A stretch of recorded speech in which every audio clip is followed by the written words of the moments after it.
আসসালামু আলাইকুম। আলহামদুলিল্লাহ, কুরবানির জন্য আমাদের খামারে যেসব পশু প্রাণী আমরা প্রস্তুত করেছিলাম কুরবানির জন্য সেগুলি বিক্রি হয়ে গিয়েছে। বিশেষ করে গরু এবং ছাগল যেগুলি আমরা টার্গেট করেছিলাম এই কুরবানির জন্য, যে কুরবানিতে বিক্রি করব, সেগুলি বিক্রি করতে পেরেছি আলহামদুলিল্লাহ। তবে গরুগুলি বিক্রি করতে গিয়ে আমাদের অনেক বেশি কষ্ট করতে হয়েছে। এর কারণ হচ্ছে এই গরুগুলিকে কোনোভাবেই কন্ট্রোল করা যাচ্ছিল না, এবং গরুগুলি যেহেতু এর আগে পরে তেমন একটা আমাদের খামার থেকে বের হয় নাই, এর জন্য হঠাৎ করে বের করার ফলে ওরা অনেক বেশি উশৃঙ্খল আচরণ করা শুরু করে, যেটা আমাদের জন্য কন্ট্রোল করা অনেক বেশি কষ্টকর হয়ে যায়। যেহেতু আজকে বৃহস্পতিবার ছিল, তাই আমাদের টার্গেট ছিল যে আজকে আমরা গরুগুলিকে হাটে তুলবো, কিন্তু তার আগেই গত রাত্রে আমাদের একটা গরু বিক্রি হয়ে যায়। তো এই ভাইয়েরা যারা গরু নিয়েছেন তারা মূলত এসেছিলেন ঢাকা থেকে। তো তাদের জন্য আমরা সুন্দর করে একটা পিকআপ ভাড়া করে দিয়েছি, যাতে করে এই পিকআপে করে সুন্দর করে তারা এই গরুটাকে পোস্তখোলা পর্যন্ত নিতে পারে, এবং সে তার আশেপাশে হচ্ছে মূলত তাদের বাসা, সেখানে তারা গরুটাকে নিয়ে যাবে। মূলত এটা হচ্ছে আমাদের কালো গরুটা, যে কালো যে বড় গরুটা আছে সেটা আমরা ওনাদের কাছে বিক্রি করে দিয়েছি আলহামদুলিল্লাহ। তো এই রাত্রেবেলায় সুন্দর করে আমরা তুলে দিয়েছি, যাতে খুব ভালোভাবে গরুটা যেতে পারে রাত্রেবেলা। পরদিন সকালবেলা হচ্ছে আমাদের মূল কাজ, আমাদের কয়েকটা ছাগল এবং এর পাশাপাশি আমাদের একটা গরু আছে, লাল একটা গরু আছে, এই গরুটাকে আমরা হাটে নিয়ে যাওয়ার চেষ্টা করব। তবে এই গরুটা নিতে গিয়ে আমাদের অনেক বেশি কষ্ট করতে হবে, সেটা আমরা জানি,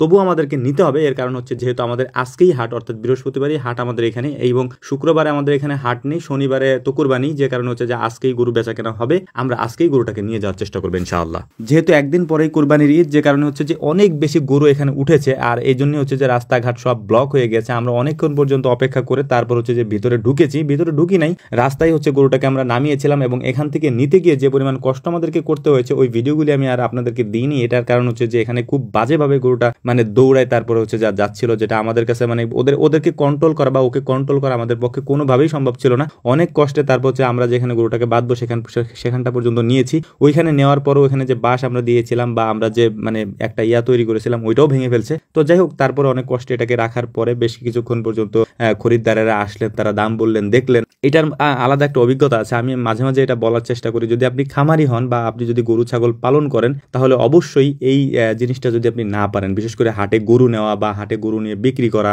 এই জিনিসগুলো যদি আপনি না পারেন, তাহলে আপনি কিছুই পারবেন না। কারণ এইটা হচ্ছে খুবই কঠিন একটা কাজ। যদি আপনি এটা পেরে যান বা এখানে যদি আপনি কন্ট্রোল করতে পারেন, তাহলে আপনি অনেক কিছুই পারবেন ভাই, যেটা আসলে আমাদেরকে আমাদের পোশাক আশাক দেখলে হয়তো বুঝবেন যে কি পরিমাণ কষ্ট আমাদের করতে হয় এই কাজগুলি করতে গিয়ে আর কি। তো যাই হোক, আলহামদুলিল্লাহ, তারপরেও গরুগুলি বিক্রি করার পর এই গরুগুলিকে যখন আমরা তাদের পিকআপ আবার উঠিয়ে দিতে গেছি, তখন আবার অনেক কষ্ট আমাদেরকে করতে হয়েছে। এরপর হচ্ছে যে যেহেতু একদিন পরেই কুরবানি, আমাদের নিজেদের কুরবানির গরুও কিনতে হবে, এবং এইটা কিনতে গিয়ে আমাদের মানে এটা বিক্রি করতে গিয়ে মূলত আমাদের কোনো কাজই আর করা হয় নাই। এখানে ছাগল ছিল, এটা আনিস ভাই একাই বিক্রি করছে। ছাগলের ওখানে আমরা যেতেও পারি নাই। বড় ছাগলটা আব্বা বলছিলেন যে বিক্রি করবেন না, তো বড় ছাগলটা মানে আনফরচুনেটলি আমরা বিক্রি করিও নাই। দাম হয়েছিল, ভালো দাম হয়েছিল, কিন্তু আমরা বিক্রি করি নাই, ওটা নিয়ে আসছি। বাকি যে ছাগলগুলো ছিল সেগুলো আমরা আলহামদুলিল্লাহ বিক্রি করেছি, খুব ভালো দামে বিক্রি করেছি। এবং গরু যা আমরা টার্গেট করেছিলাম মোটামুটি তার আশেপাশেই ছিল, আমাদের টার্গেটটা তেমন একটা মিস হয় নাই। তো এটার জন্য আলহামদুলিল্লাহ আল্লাহ তাআলার শুকরিয়া আদায় করছি। এবং পরবর্তীতে আমাদের যে কেনা গরুগুলি ছিল বা যেগুলো আমরা কোরবানি দেওয়ার জন্য কিনেছি, অর্থাৎ এখানে অনেকগুলা গরু আছে। লাল গরুটা হচ্ছে আমরা ভাগে কিনেছি দুইজনে, আর বাকি যে গরুগুলো আছে এগুলো আমাদের এলাকারই গরু। তো এই সমস্ত গরুগুলাকে নিয়ে আমরা আমাদের খামারে চলে এসেছি।